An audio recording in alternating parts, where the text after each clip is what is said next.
Olá pessoal, eu sou o Victor e nesse vídeo nós vamos fazer a contagem de soluções de equações nos números naturais. O que quer dizer isso? Eu tenho aqui uma equação na forma genérica, com m variáveis. Essas variáveis eu quero que sejam números naturais, ou seja, inteiros não negativos, o 0, o 1, etc. E eu posso querer fazer essa contagem também nos inteiros positivos, de modo que a soma dessas m variáveis seja igual a um certo número n. Para a gente entender o que nós estamos contando, eu posso dar um exemplo aqui, em que o m é 3, com 3 variáveis, e a soma delas sendo igual a 5. O que seria uma solução dessa equação? Por exemplo, 1 mais 3 mais 1 é igual a 5. Então, essa tripla 1, 3, 1 é uma solução. Agora, a ordem não importa. A ordem importa, né? Se eu fizer essa tripla aqui, 1, 1, 3, ela é uma outra solução, certo? Apesar de ser com os mesmos números, na ordem trocada. Isso aqui também dá 5. Então, é isso aqui que nós estamos contando. No primeiro item, nós vamos contar apenas as soluções nos inteiros positivos, né? É o n, conjuntos naturais, com o asterisco. E no segundo item, nós vamos contar a quantidade de soluções dessa equação genérica no conjunto dos inteiros não negativos, ou seja, nós vamos admitir que algumas dessas variáveis têm o valor 0. Então, como é que eu vou pensar essa questão? Imagine que nós temos, no exemplo aqui tem 5, né? Imagine que sejam, então, 5 bolas idênticas, certo? Por exemplo, todas brancas. E eu queira separá-las em 3 caixas. As 3 caixas são distintas, né? A caixa 1, a caixa 2, a caixa 3. Cada uma representando uma variável. Então, como é que eu posso fazer isso? Se eu tenho 3 caixas alinhadas, eu só preciso de 2 divisórias, certo? O que está para trás da primeira divisória está na primeira caixa, o que está no meio está na caixa 2 e o que está para cada divisória está na terceira caixa. Então, eu vou imaginar o seguinte, não pode ter nenhuma caixa vazia, certo? Porque todas as variáveis são inteiros positivos. E aí, o que eu preciso fazer? Eu preciso inserir essas divisórias nos espaços que eu tenho entre as bolas, certo? Por exemplo, se eu inserir nesse espaço e nesse espaço, veja que eu tenho que inserir em espaços distintos, né? Porque se eu inserir no mesmo espaço, eu estou dizendo que a caixa que está no meio delas está vazia e eu não quero isso, ok? Então, se eu fizer essa configuração assim com as 2 divisórias, eu estou separando 3 caixas. Uma com uma bolinha, a outra com 3 e a outra com uma. Então, essa configuração aqui corresponde a essa solução, certo? Então, aqui, com essa observação, nós podemos concluir que o total de triplas que solucionam essa equação é o seguinte. Dos 4 espaços que eu tinha entre as 5 bolinhas, eu escolhi 2 para inserir as 2 divisórias das caixas, certo? Então, essa equação tem um total de 6 soluções. Claro, esse exemplo aqui era para ilustrar o raciocínio que pode ser aplicado no caso geral, que você tem números genéricos aqui, m e n, né? O que nós acabamos de ver?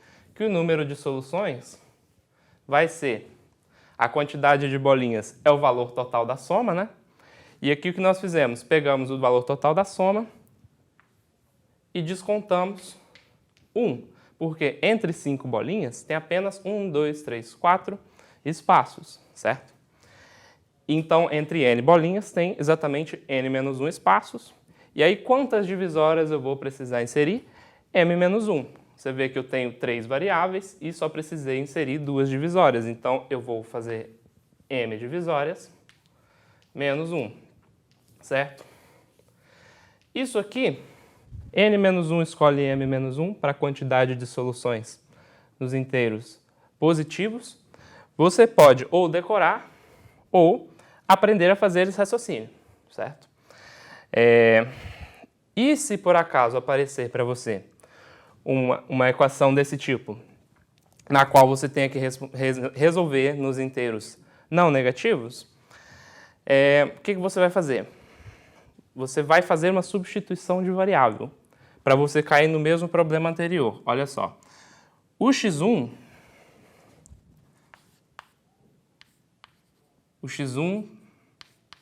vai virar um certo y1 menos 1, certo? Onde esse y1 agora, em vez de variar nos inteiros positivos, vai variar nos inteiros não negativos, certo? Então, o y vai variar nos inteiros positivos. E agora, como o x1 está nos inteiros não negativos, né? Quer dizer, se aqui for o 0, aqui vai ser o 1. Se aqui for o 1, aqui vai ser o 2, etc. Fazendo essa substituição, eu saio da possibilidade de colocar o 0 aqui, certo? E volto para o problema anterior. Como? Assim. O x1 é o y1 menos 1. O x2 é o y2 menos 1. Vai somando. O xm é o ym menos 1, certo? E toda essa soma aqui, eu quero que seja igual a n. Eu apenas fiz a substituição do x pelo y menos 1, certo? Então, essa equação aqui, cada menos 1 que está aqui desse lado, eu vou transportar para o segundo membro da equação. E como eu tenho exatamente m, eu vou transportar mais m para o outro lado. Então, a minha equação vai virar y1 mais y2 até ym igual a n mais m. n mais m, certo? E agora eu estou com o meu problema em inteiros positivos, de novo, certo? E esse problema eu já resolvi. Eu sei que a quantidade de soluções nesse caso aqui, então, vai ser: pega a quantidade dessa equação aqui, o valor total da soma, né? Que era aqui n, aqui ele é n menos m, n mais m, né? E você vai subtrair 1. Então, é o valor total da soma n mais m menos 1, certo? E aí você vai escolher o total de variáveis menos 1. O total de variáveis continua sendo m. Então, aqui vai ficar m menos 1, certo? Então, está aí essa resposta, né, para dois problemas clássicos que podem aparecer aí dentro de outros problemas para você.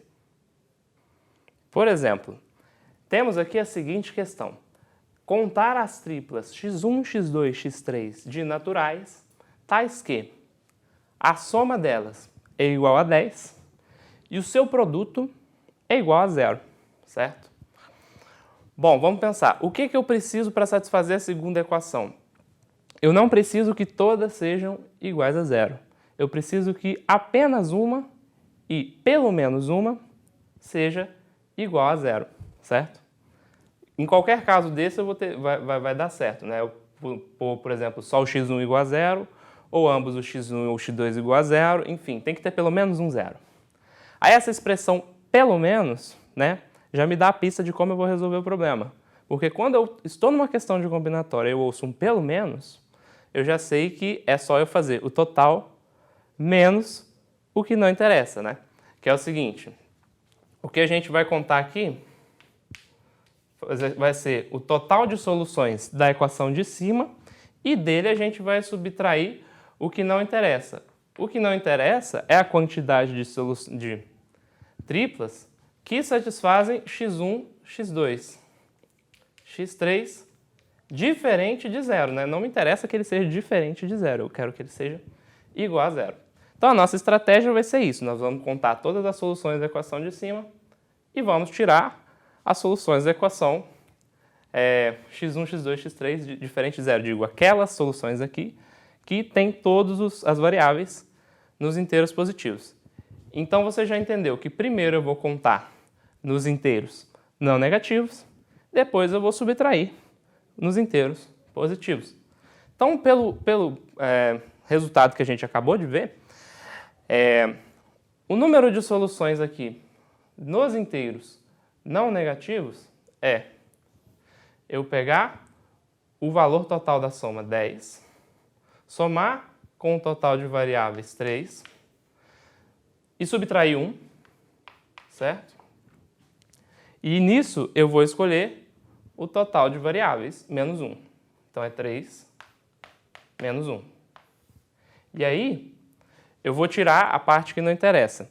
Quantas dessas soluções aqui tem o produto de todas as variáveis diferente de zero? Aquelas nos inteiros positivos. E nos inteiros positivos é mais fácil contar a quantidade de soluções. É só fazer valor da soma menos 1, valor da soma menos 1, escolhe a quantidade de variáveis menos 1. Isso aqui vai me dar no total o quê? 12 escolhe 2, menos 9 escolhe 2. 12 escolhe 2, menos 9 escolhe 2. Bom, 12 escolhe 2, 12 vezes 11 sobre 2. 9 escolhe 2, 9 vezes 8 sobre 2. Isso aqui, 12 sobre 2 é 6, 6 vezes 11, 66. 8 sobre 2 é 4, 4 vezes 9, 36. 66 menos 36, 30. Então, aqui uma questão da OBM 2015. Ele define um subconjunto largo do conjunto dos números de 1 a 20 como sendo um conjunto de 5 elementos, que eu aqui chamei A, B, C, D e E, sendo que esse conjunto, né, de 5 números satisfaz essas condições aqui. A distância do B para o A é maior do que 1, né, a diferença. A diferença do B para o C é maior do que 2, do C para o D e do D para o E é maior que 3 e 4, respectivamente. E a pergunta é, qual é o total desses subconjuntos, certo? E aí, bom, como é que nós vamos resolver isso? Nós estamos pensando nas distâncias entre os pontos que nós estamos escolhendo, que estão crescendo cada vez mais, né? Então, vamos olhar assim, ó. A distância entre o B e o A, né, nós vamos imaginar, claro, que esses caras aqui todos estão em ordem crescente. Então, a distância entre o B e o A, eu vou chamar de D1. Entre o C e o B, eu vou chamar de D2. Entre o D e o C, D3. E entre o E e o D, D4, certo? Repara só, se esses caras são inteiros, e essa diferença aqui é maior do que 1, ela é um inteiro maior do que 1. Portanto, o B menos A, né, que é o D1 é maior do que ou igual a 2. Do mesmo modo, o D2, por ser maior do que 2, é maior do que ou igual a 3. E assim sucessivamente, D3 maior do que ou igual a 4, e D4 maior do que ou igual a 5, certo? E aí eu vou olhar justamente para a soma dessas variáveis D1, D2, D3 e D4. Se você somar essa coluna aqui, você vai ver que o B corta o B, o C corta o C, o D corta o D e a soma toda é E menos A. Que a gente poderia chamar talvez o diâmetro do conjunto, né? A distância do maior para o menor, certo? E aí você vai se perguntar assim,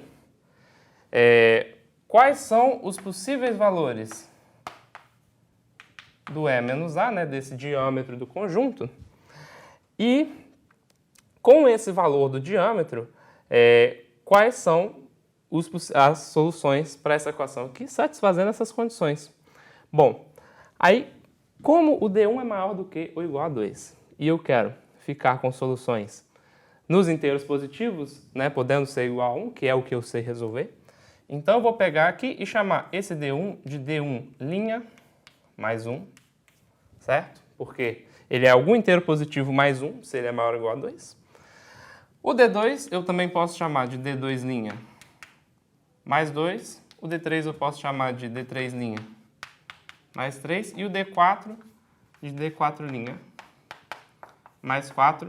E agora eu estou em inteiros positivos quaisquer, igual a E menos A. Quando eu passo 1 mais 2 mais 3 mais 4 para o outro lado, eu isolo apenas as variáveis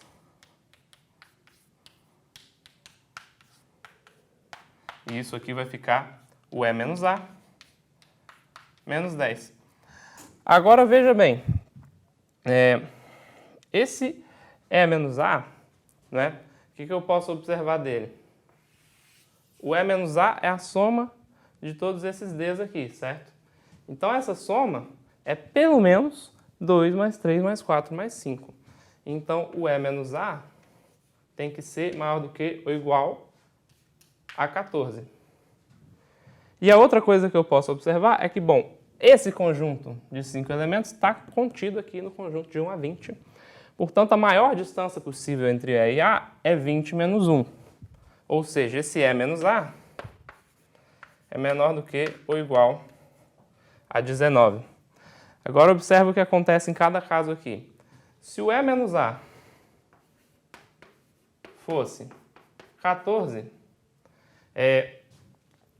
quais seriam os possíveis valores de E e A, né? Você poderia pegar 15 e 1,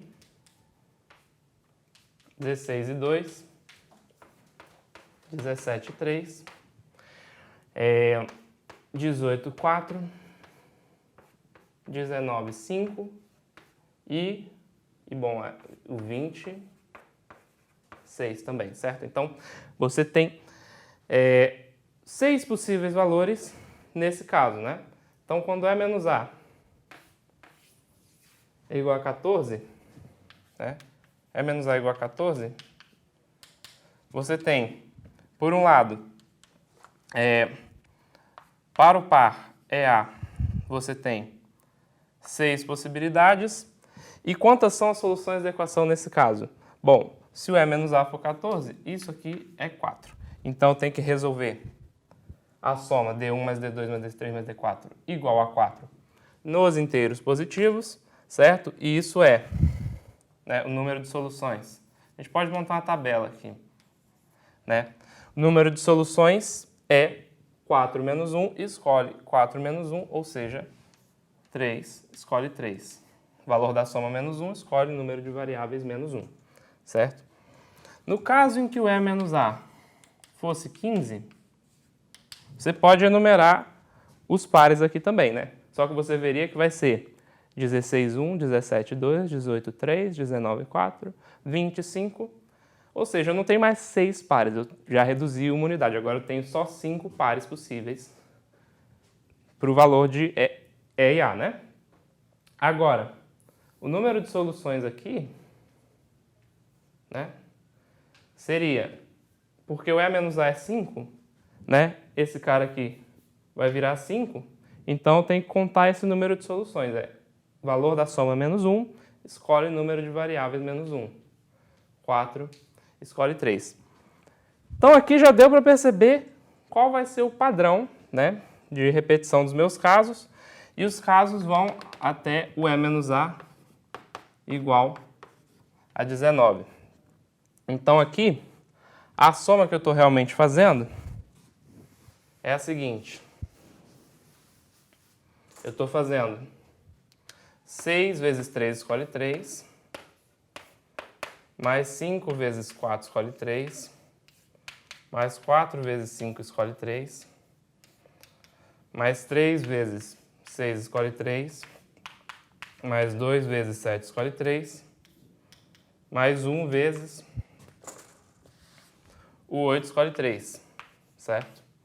Então, são todos esses os casos possíveis, né? Quantidade de escolhas de A, quantidade de soluções para essa escolha, você multiplica e cada possibilidade dessa é um caso.